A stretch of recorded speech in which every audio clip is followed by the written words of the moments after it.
Si vous possédez un filtreur au sable, on va vous recommander de changer le sable ou encore le verre de filtration aux 3 à 5 ans.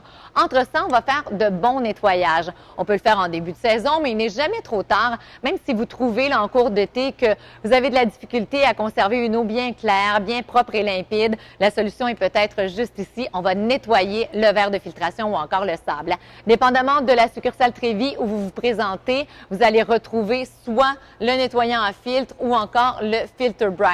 Les opérations sont différentes, alors on va les faire ensemble. Pour ce qui est du nettoyant à filtre, il faudra d'abord observer si votre équipement, comme ici, est rapproché de la piscine ou encore si l'équipement est éloigné, par exemple une piscine creusée. Ici, tout est prêt, alors on va commencer par ces instructions-là. Première chose à faire, on éteint le moteur de la pompe, donc on ferme la piscine. On ouvre notre écumoire et on verse le produit. On veut faire voyager le produit jusque dans le filtreur, alors on va allumer la pompe à nouveau. Un tout petit 5 secondes, ce sera suffisant. On l'éteint et on laisse notre produit tremper, donc faire son action de nettoyage pendant 8 heures. On va ensuite l'évacuer par backwash, on en reparlera. On va regarder ce qu'on fait maintenant si l'équipement est éloigné. Alors, on va non pas verser le produit dans l'écumoire, mais on va le faire dans la crépine de la pompe.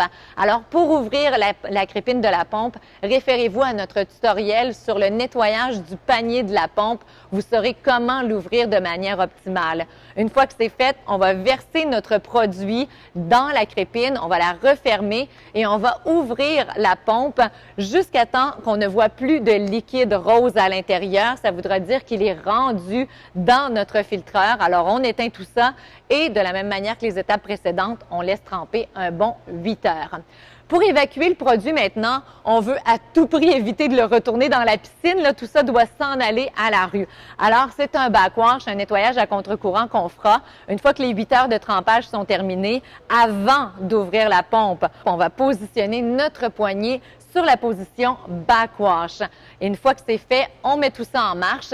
Et le backwash, lui, sera plus long qu'un nettoyage à contre-courant normal. On va le laisser aller un bon 2 à 5 minutes jusqu'à ce que l'eau soit suffisamment claire.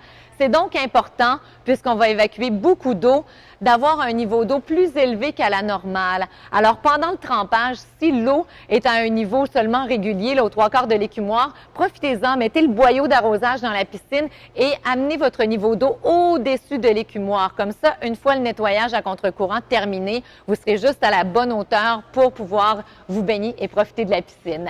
Bref, quand le backwash est terminé, on éteint la pompe, on remet la poignée en mode filtration et on peut remettre la piscine en marche.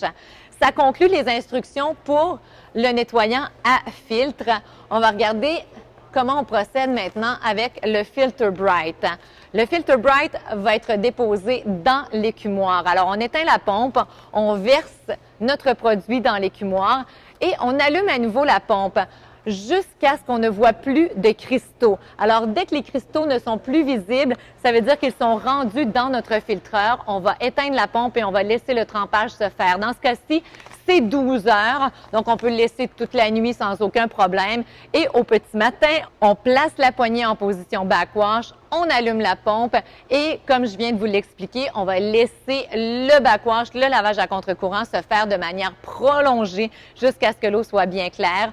On éteint la pompe, on remet en mode filtration et on remet la piscine en marche tout simplement. Alors, ce procédé-là va sûrement vous aider à avoir un filtreur qui va fonctionner de manière optimale.